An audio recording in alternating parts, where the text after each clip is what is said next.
qui m'a accueilli avec un sourire. Mais il était assis, il ne pouvait pas se lever. Donc ça, c'est le premier contact. Il m'a serré la main avec ce sourire et il m'a indiqué qu'il avait le côté gauche en voie de paralysie, qu'il ne sentait plus le fonctionnement de ce côté gauche. Et puis il avait des troubles visuels dus au fait qu'il avait reçu des projecteurs de lumière avec de fortes intensités.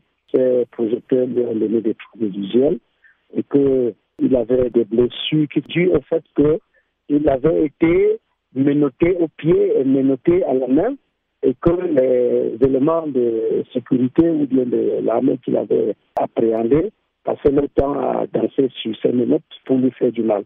Autre problème de ce dossier, Ramon Kota a été arrêté au Gabon, il est aujourd'hui au tribunal militaire de Yaoundé. Son arrestation et son extradition sont-elles légales ?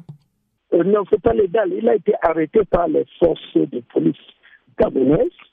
Il a fait 3 jours entre leurs mains et il a été conduit au petit matin du 4e jour à la frontière et livré comme un colis à la police camerounaise. Il a indiqué qu'il y avait au moins 15 commissaires qui l'attendaient et qui l'ont immédiatement embarqué pour Yaoundé. Donc, nous pensons que la procédure n'est pas légale, eu égard aux dispositions du Code de procédure pénale gabonais que nous avons consulté et au Code de procédure pénale camerounais. La procédure d'extradition répond à des normes de procès équitable, elle répond au respect des droits de l'homme, le ministère d'avocat est obligatoire et il devait avoir son acte de consentement pour qu'il soit jugé pour quelque fait que ce soit au Cameroun, soit au Gabon. Donc il n'y a rien de tout ça. Il n'a comparu devant aucune juridiction. L'extradition a été essentiellement policière et militaire.